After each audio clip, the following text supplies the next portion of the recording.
Hi, today I'm Friday from REALME C53 and I'll show you how to turn on Always On Display option on this device.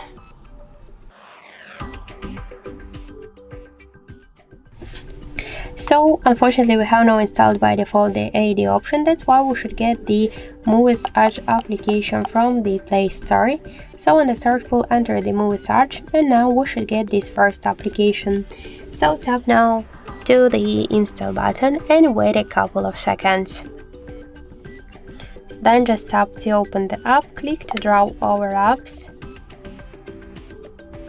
and tap to Movie Search. Click to the switcher and go back to the application. So just select one from the tabs in AD section. Let's use this one for example.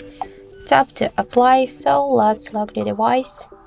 And we could see that this option successfully enabled. So that's it, thank you for watching, and if you find this video helpful, leave thumbs up and subscribe.